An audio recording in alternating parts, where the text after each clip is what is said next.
ईश्वर सबसे बड़ा देनदार। एक समय की बात, एक राजा था।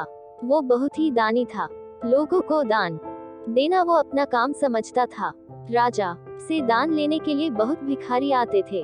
दो भिखारी रोज दान लेने के लिए राजा के पास आते। उनमें से एक युवा था जिसका नाम राजू था। दूसरा भिखारी एक बूढ़ा था जिसका नाम माखन था। वो रोज दान लेने के लिए आते तो राजा को भी उनके नाम याद हो गए। अब राजा उनको उनके नाम के साथ बुलाता था। ऐसा करते करते 6 महीने हो गए। राजा जब भी दान देता, युवा लड़का जिसका नाम राजू था वो दान लेके बोलता, राजा जी आपका धन्यवाद, आप बहुत दयालु हो। जब भी बूढ़ा आदमी जिसका नाम माखन था राजा से दान लेता, वो परमात्मा का धन्यवाद करता, बोलता, आप महान हो परमात्मा जो इस गरीब पर कृपा करते हो। राजा सोचता ये कभी तो मेरा शुक्रिया अदा करेगा।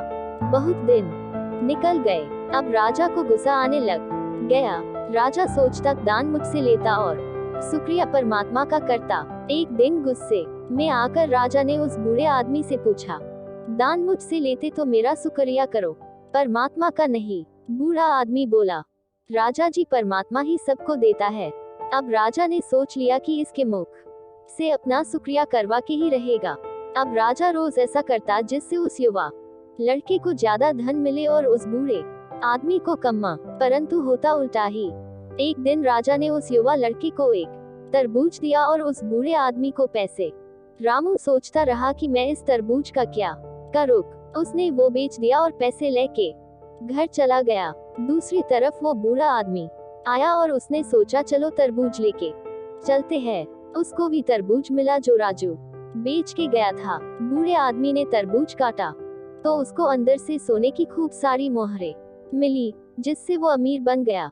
अगले दिन राजा ने देखा कि सिर्फ राजू ही भीख के लिए आया। राजा ने इसका कारण पूछा तो राजू ने बताया कि राजा जी कल उसने एक तरबूज बाजार से लिया, काटने पर उसको अंदर से सोने की खूब सारी मोहरें मिली, जिससे वो अमीर बन गया। अब उसको भीख मांगने की जरूरत नहीं। राजा सब कुछ समझ गया। अब राजा की समझ में भी आ गया कि देने वाला परमात्मा ही होता है। उन्होंने ने कोशिश की राजू अमीर बन जाए, परंतु हर बार उल्टा ही हो जाता। दोस्तों, हमें इस कहानी से यही सीखने को मिलता है कि जो कुछ देता है वो परमात्मा देता है। हमें उसका शुक्रिया अदा करना चाहिए, क्योंकि जो हमें मिला बहुतों को वो भी नहीं मिला। हमारा कहानी आपको कैसी लगी प्लीज कमेंट करके बताना और नए नए स्टोरी सुनने के लिए हमारा चैनल को सब्सक्राइब करना ना भूलें। धन्यवाद।